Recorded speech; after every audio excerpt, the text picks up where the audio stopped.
Hey, I've saved up quite a bit. I'm Mary. I smirked as I looked at my phone. I'd just turned 29, been married for 2 years, and work full-time.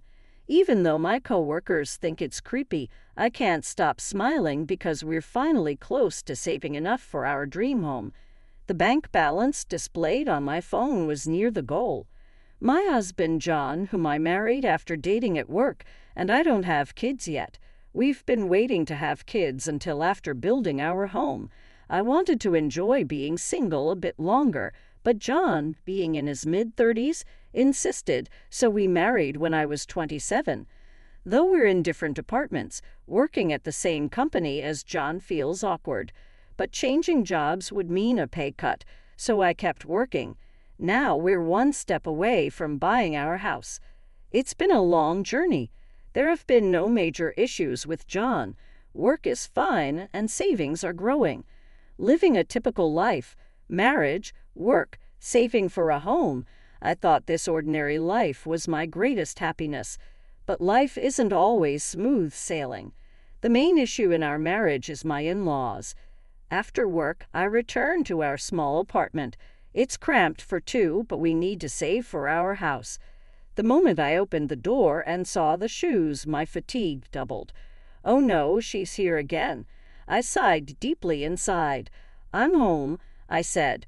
Welcome back. You're late. The reply wasn't from John, but from my Unveil, sitting heavily on our tiny sofa. Good evening. Why do you always come home at this hour? She asked. My in-laws live 3 subway stops away. Not far, but close enough that my Unveil frequently visits. What about John's dinner when you come home so late? She continued. She always says something like this, with no words of sympathy for my late work hours, just complaints. Sorry, work piled up. I'll prepare dinner right away. John was home early, even though we work at the same company. Aren't you an efficient worker? She added. Though we work at the same company, our departments are entirely different. John's department rarely requires overtime, but has a low pay. My department is crucial to the company, with important tasks that require overtime, but it offers the highest pay. I wish John would explain this, but his pride stops him. Now he's just sipping tea silently. As a dual-income household, John could help with the housework a bit more, yet he adamantly does nothing. No shopping, laundry, cleaning, or cooking. When I get home, he's either watching TV or on his phone, unaware that my Unveil keeps making snide comments. We already ate dinner with John, she said. What? You already ate? Delicious steak. I treated John to a nice meal. I saw the restaurant name and was startled. It's an expensive place. I was shocked but resigned as my meal was paid for. I headed to the kitchen to make my own dinner. Then my Unveil stopped me. Mary, I need a favor. We're short this month. Can you help? I had a bad feeling. We're tight this month, too. Didn't you ask for money last month? Despite being tight on money, I gave you $300 then, and before that, too, and the time before that. Wanting to retort, I forced a smile. Sorry, we're also struggling this month. Are you helping your Unveil? She asked. What a cold D. Who's really cold here? Not helping at home, leaving your wife alone to eat steak. Your son is the cold one. Finally, John spoke up. Mary, you're so stingy. Help Mom a little. But we're really tight this month. Oh, well, Mom, I'll help you. Sighing, John took out his wallet and handed her $500. John, you're such a good boy. My pride and joy, unlike Mary, my Unveil said, glaring at me as I stood speechless. As she left, she turned to glare again. John, if you ever want to divorce this money-hungry wife, come back any time. She slammed the door. What was that? I turned to see John on the couch with his phone. I confronted him. Why did you give her $500? Use it for our household. I had a reason for saying this. Though John pays rent, that's all. Utilities, food, and miscellaneous expenses. I pay for everything simply because John refuses to pay. I pay rent. You want more. You're so greedy. He always says. He always refuses to pay more. I cover everything else, including the phone in his hand. Of course, you make more, but just a little more than me. We're scraping by with living expenses and saving." "Oh, you can save? Then you're fine. Hand it over." John reacted to my mention of savings and extended his hand. "What's this for? I'm broke after giving Mom $500. Give me some cash." "Are you kidding me? John keeps all the money for himself except for the rent. Yet every month he tells me he's short on cash. He always says men have to entertain clients and socialize, so I've reluctantly given him money before. But today I'm not giving in so easily. If I give you money, it's like giving it to your mom. Why should I pay for you and your mom's dinners? It's good to be able to do something nice for my parents," John said. "What about me? Neither my unveil nor John ever thanks me. It's just a waste of my money." And what was that about considering divorce? It means what it says. If you're going to be so stingy, I have my options.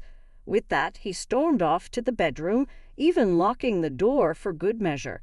In our tiny apartment, there are many rooms. I had no choice but to sleep on the couch after being shut out of the bedroom. In these stressful days, my solace is looking at my bank balance. After my unveil came over with her demands and complaints, I opened my phone before starting overtime at work. I logged into my savings account from before I got married. I'm so close to getting a house, I thought, but then my eyes froze. What is this? I stood up with a loud noise, apologized profusely to my boss, and rushed home. John, are you here?" "What's up? You're home early today." John looked surprised. In front of him was a spread of what looked like very expensive steak, and it wasn't just him there. "Oh, welcome home, Mary. We're just having dinner," said my unveil. Both of my in-laws were there, not just my unveil, but my FIL too. "What on earth is going on? What are you doing?" I demanded. "We're eating steak. Want some, Mary?" "Steak? Where did you get the money for this?" "Oh, we had a little windfall." "A windfall?" John and my in-laws looked uneasy as I cornered them, refusing to let them escape. I grabbed John by the collar, and he reluctantly handed me something. It was the bank card for the account I had just checked online. "What do you mean? How did you withdraw this money?" "I guessed your PIN and it worked. That's not the point. What made you think you could take my money without asking?" The money I had been saving diligently since before I got married had been nearly wiped out without any remorse. John admitted to taking the money, laughing casually, which made my anger boil over. "Shut up.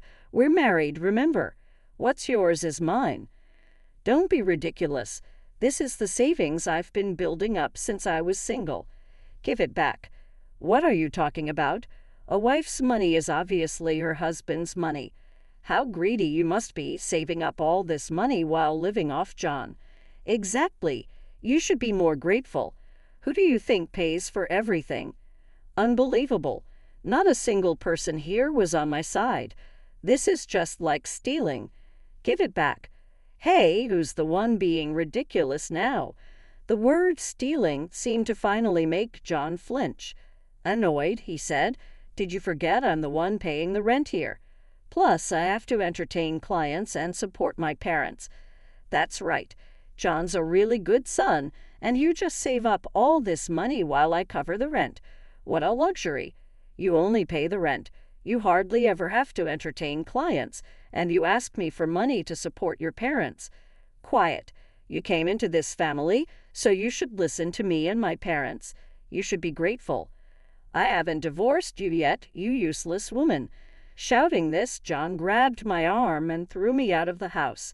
"Hey, there's no steak for you. Go cool off outside." I never thought he'd actually kick me out.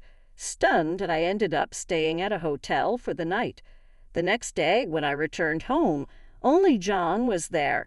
Relieved that his parents were gone, John handed me a piece of paper. It was a divorce form. John's section was already filled out. "What is this?" I asked. "Listen, If you complain again, we'll get divorced immediately. If you don't want that, you'll obey me without question, and I'll manage your savings." John waved the bank card in front of me. Then he tried to leave. "Where are you going?" I asked. "Out for a drink. Got a problem with that?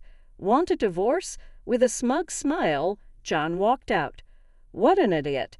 Does he really think threatening divorce will make me obedient? I had no love left for John anymore. Besides, does he think there's still money in the bank card John took? I'd already transferred all the money to another account. I always felt uneasy about keeping all my savings in one place, so I had multiple accounts. The bank card John had was just one of them. I filled out my section of the divorce form. What a fool! Leaving a signed divorce form was exactly what I wanted. I grabbed the notice and quickly packed my things to leave the house. After spending another night at a hotel, I took the day off work the next day. As soon as the city office opened, I submitted the divorce notice. Then I headed straight to a real estate agency. Last night, while browsing on my phone in the hotel, I found a property that caught my eye, a newly built house near the station, perfect for commuting. It was almost love at first sight. The exterior and interior were nearly my ideal. I viewed the house and decided to buy it on the spot.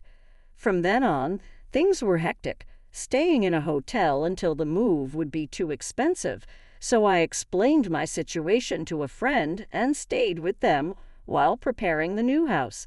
I had to get new furniture and handle various other tasks. With all the business, I completely forgot about John and my ex-in-laws. That's why I was shocked when John came to my department one day. "Oh, right, we work at the same company," I realized.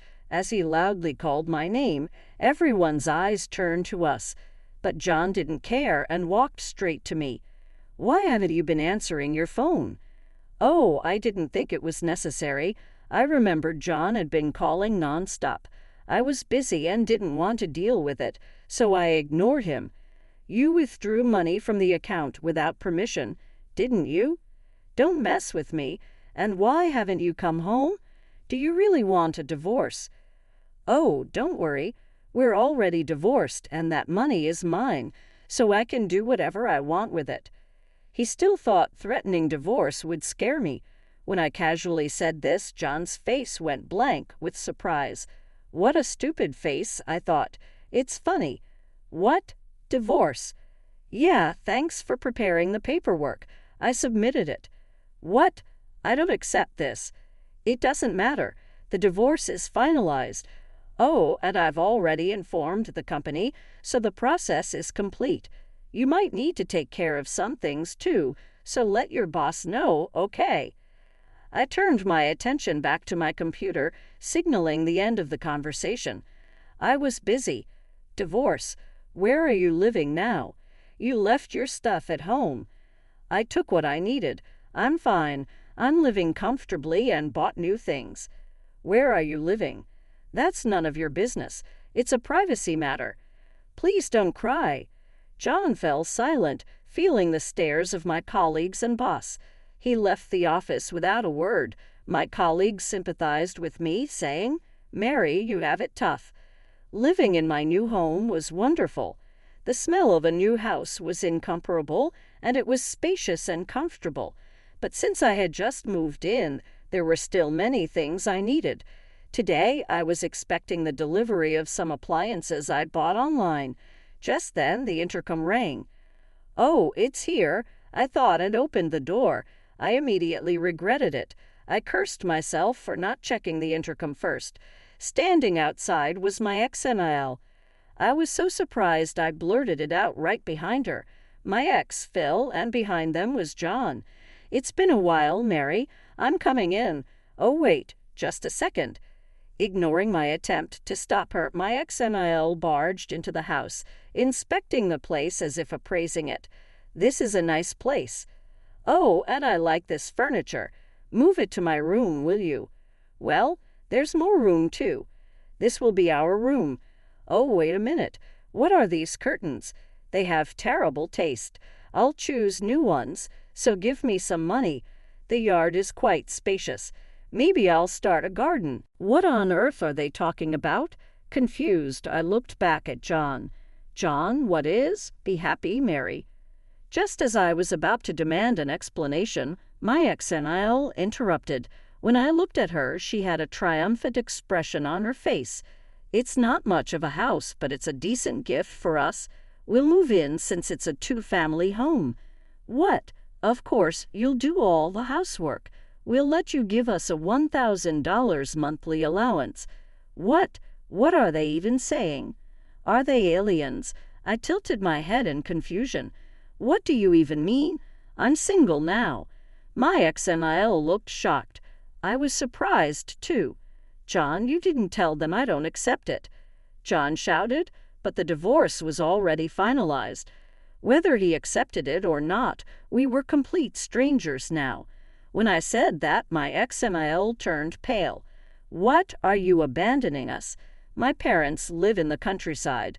I'm planning to bring them here soon." "Don't be ridiculous. This house is ours." "No, it's mine." What is she talking about? I bought this house with my savings and it's in my name. Then where are we supposed to live? That's not my problem. Apparently they had sold their house. The deal was already done. They planned to live comfortably here with the money from the house sale and what they could squeeze out of me. What a horrifying plan. Anyway, I don't accept this. My ex-NIL kept arguing, but it didn't matter. We were already strangers and this house was mine. "I don't accept it. Absolutely not." Shouting, my ex-NIL tore down the curtains in a fit of rage. "Hey, what are you?" "I don't need such tasteless things. This is my house, so I'll do as I please." "That's right. What's yours is mine. I don't accept the divorce, and my parents and I will live here too." John shouted, "Yeah, and this is my house too." Wow, things were really getting out of hand. Finally, I heard sirens.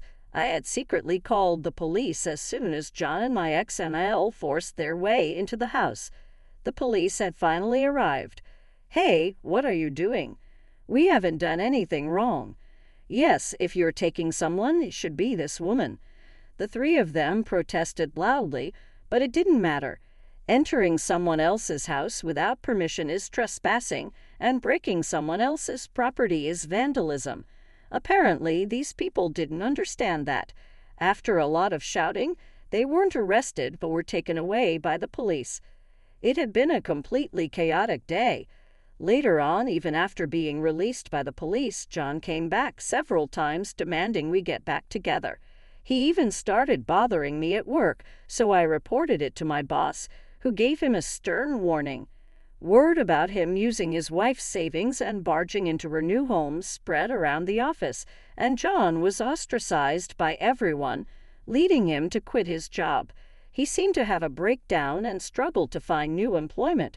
My ex-in-laws, having sold their house, moved into the cheap apartment where John and I used to live. The old, poorly maintained house didn't sell for much. The three of them would have to scrape by on that money in the cramped apartment. Finally freed from everything, I now live a comfortable and carefree life in my new home. I asked my parents from the countryside if they wanted to live with me, but they said they weren't ready to move yet. So for now, I enjoy living alone. If I find a good partner, I might consider remarrying, but I'm in no rush. For now, I want to get a dog, something I couldn't do in the apartment. I also want to try gardening and have friends over for home parties. Looking at the blue sky from the window, I thought to myself, I want to continue to live happily by doing things that I have